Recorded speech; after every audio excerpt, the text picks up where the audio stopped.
Thank you, Madam Speaker. Madam Speaker, could the Cabinet Secretary disclose the number and identities of all Kenyans currently working in the Gulf states? B, how many Kenyans have lost their lives while working in the Gulf states from the year 2022 to date? And C, Madam Chair, what support does the government provide to families of Kenyans who die while overseas? And could the Cabinet Secretary explain any actions being taken by the government to facilitate the repatriation of the body of MS Mildred Busolo Lisanza, deceased, from Saudi Arabia to Malinya village in Kakamega County? I thank you. Prime Cabinet Secretary, it's your chance to answer to those questions. Thank you. Thank you, Madam Speaker. I don't know whether I'm audible. Yes, you are. Okay, thank you.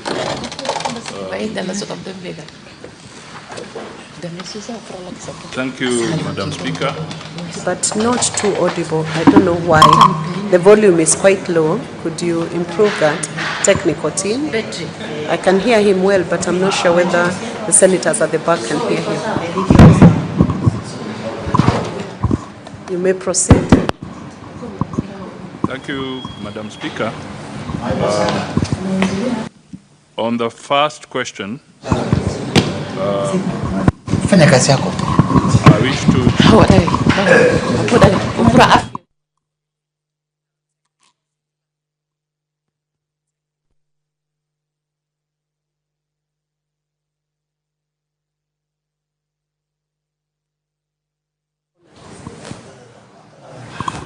Proceed, Honorable Cabinet Secretary. Thank you, Madam Speaker. I wish to state that there are thousands of Kenyans in the Gulf countries who are employed in various sectors.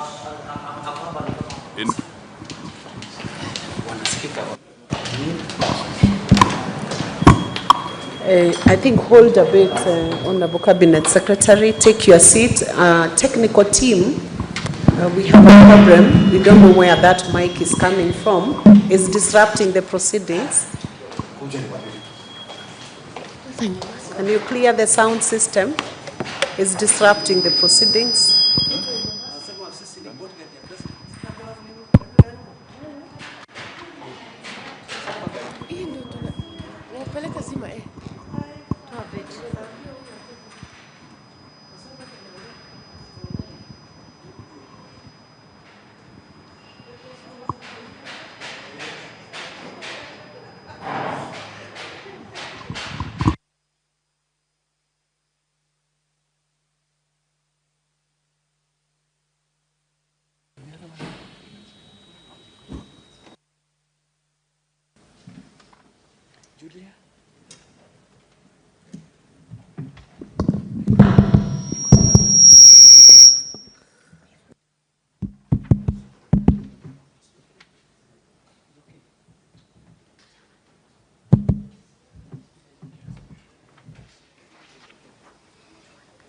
You may proceed, Cabinet Secretary. Thank you. Madam Speaker, I was saying that there are thousands of Kenyans in the Gulf countries, and I will tabulate the data that we have. We have in total over 400,000 Kenyans in the Gulf states, and I'll tabulate as follows. In Saudi Arabia, the records we have are there are 310,266 Kenyans. In Qatar, 66,025. United Arab Emirates, 23,000. Bahrain, 8,000. Oman, 5,392. Kuwait, 3,515. Iran, 200. Iraq 150. The total record we have as of to date is 416,548. Madam Speaker, I wish to further state as follows. Kenyans in these territories exhibit high movement between various Gulf states. The numbers given therefore constitute periodic statistics derived from our missions in these countries, further corroborated through official sources of the host governments. It should be noted that not all Kenyans register with our missions abroad, despite being sensitized on the importance of such registrations. Hence, sometimes it is difficult to have very precise data. So, Madam Speaker, under the circumstances, it's not easy at this stage to be able to say that we can avail all the identities of these 416,000 individuals in the Gulf states. The second question was to do with how many Kenyans have lost their lives working in the Gulf states from 2002 to date. The records we have show that the total number of Kenyans who have lost their lives in the Gulf region is 316.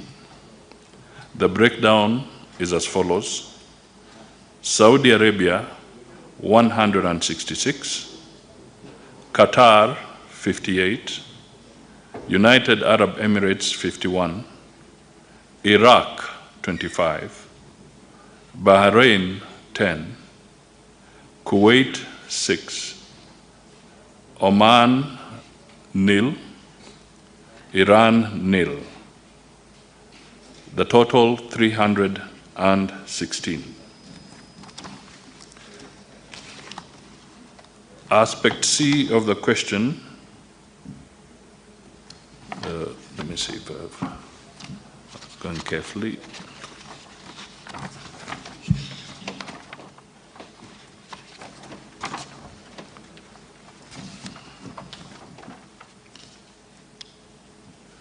The issue is, what support does the government provide to families of Kenyans who die overseas? And could I provide details on Mildred? Madam Speaker, upon receiving a report on the death of a Kenyan abroad, the first step that our missions do is to notify the family of the demise of their loved one.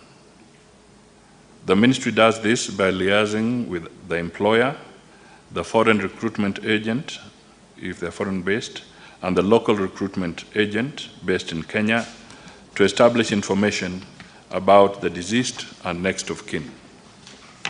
2, the ministry also has a robust counseling department that offers psychological support to family members, including managing of the information, assessment, counseling, preparation for travel for a family representative or family member, and coordination with family members to receive the body of the deceased.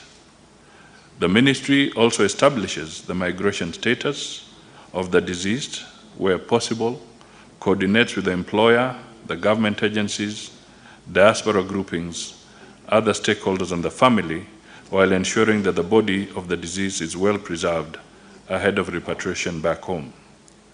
The ministry also follows up on the benefits and entitlements of the deceased person from their place of work in accordance with the applicable laws of the host country. 5th, the mission facilitates obtaining of a post-mortem report to establish the cause of death and provides necessary documentation to facilitate the repatriation of the body back home. This includes issuing a no objection certification for the body to be transported to Kenya. The ministry also facilitates administrative procedures, including police investigations, if any, and a settlement of hospital and medical bills as appropriate. The ministry also coordinates with the deceased family on the arrival at the arrival port and date and facilitate to receiving of the body. Where the deceased is not employed or out of immigration status, the embassy liaises with the ministry to inform the family to enable them to make necessary arrangements, including sending a representative or a family member to facilitate repatriation of the body back home. Madam Speaker, there are limited resources available in terms of government support and facilitation for actual payment of bills of the deceased, as well as repatriation of mortal remains. However, in extreme cases and on a case-by-case basis, the ministry has invoked such support for extremely needy cases. For instance, in the case of Albania, there was medical evacuation, there was the death of an athlete in Mexico, and a student in Finland, where the ministry had to bear the costs. In many other cases, the ministry works and mobilizes the diaspora through associations to raise the necessary funds to facilitate repatriation. Madam Speaker, the final aspect that I wish to respond to is with regard to Madam Mildred Bosolo Licenza. We got information, she was reported to have died on 5th February 2024 inside Saudi Arabia.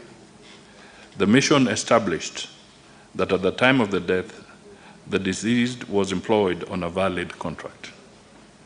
The mission, also through the recruitment agencies, established the contacts of the deceased's family and obtained a post-mortem report to establish cause of death and preparation of the body for repatriation home. The repatriation of the body took long since the post-mortem report indicated that the cause of death was suicide, and investigations were ongoing which affirmed the same. For this reason, the employer, who otherwise is supposed to assist with the cost of repatriation, declined to take responsibility for repatriating the body, citing that the death was not a natural occurrence. The ministry, through the embassy, escalated the matter to the labor authorities of Saudi Arabia to compel the employer to resolve the matter as required by the employment contract. I therefore wish to report that the employer eventually, after the pressure, took up the matter, and the body of Ms. Mildred Bosolo Licenza was repatriated to Kenya on Thursday, 9th May 2024. I submit. Thank you, Cabinet Secretary. Senator Hon Khalwale, you have an opportunity now to clarify any issues that you have through asking 2 questions. You could ask one now and one later, or you could ask both of them right away to the Cabinet Secretary. Thank you, Madam Speaker. Madam Speaker, I would want to ask 2 questions. One now, then give colleagues an opportunity to raise their issues, then the second one at the end. The first one, Madam Speaker, it is the policy of the government, at least going by the pronouncements of the President on many occasions, that we try and assist as many youth as possible to get employment opportunities outside the country. Madam Speaker, is it not shocking that despite that policy, the Prime Cabinet Secretary is not able to tell the country the identities of the Kenyans working outside the country? Madam Speaker, that a whopping 316 of them have died while out of the country. it shows, Madam Speaker, that this answer will not only bolster the employers who, in one way or the other, contribute to the death of these people, but also it will discourage parents from yes, Speaker, I know where you're going. Senator, you do not know where I'm going, Senator Boni, because I have not indicated. Yes. I want you to phrase your question. What you're giving now are views or debating the matter. You I hear you. phrase a clear, concise, precise question. Yes, Madam Speaker, on a complex issue like this of death, I believe senators are allowed to build the question. I was building the question, and let me leave it there. Let me not build it any further. We have 3 cabinet secretaries today coming to answer many questions of varied matters of national importance. I would beg that you make it precise and short and clear so that it's possible for the Prime Cabinet Secretary to respond. Thank you, Madam Speaker. Madam Speaker, what I was building to is that could the Cabinet Secretary be compelled to table the list of all Kenyans working in these Gulf states so that the parents and relatives can be reassured that the government is on top of things as far as their lives are concerned? Prime Cabinet Secretary, please respond.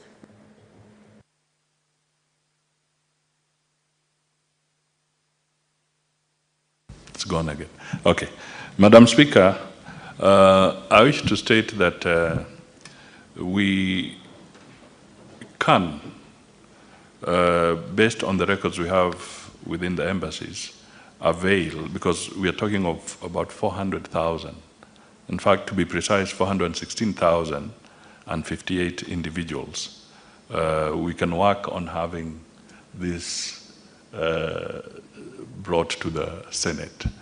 I can only appeal on one issue, that as we give the identities, Madam Speaker, you'll also need to guide on aspects of whether we'll be breaching some aspects of the data identity issues by tabling all the 400,000. That's the only question. But we are prepared to be able to give this list.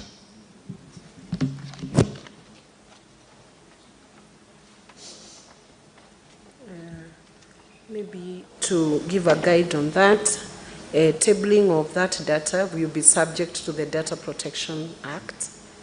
So the data may be tabled, but subject in compliance with the existing laws within those parameters so that the individuals are equally protected as that evidence is being given. And then it will be subject to release or examination to the senator who is requesting for it, not for public display, without the consent of the individuals who are working in the Gulf. Thank you. Honorable Senators, you now have an opportunity to ask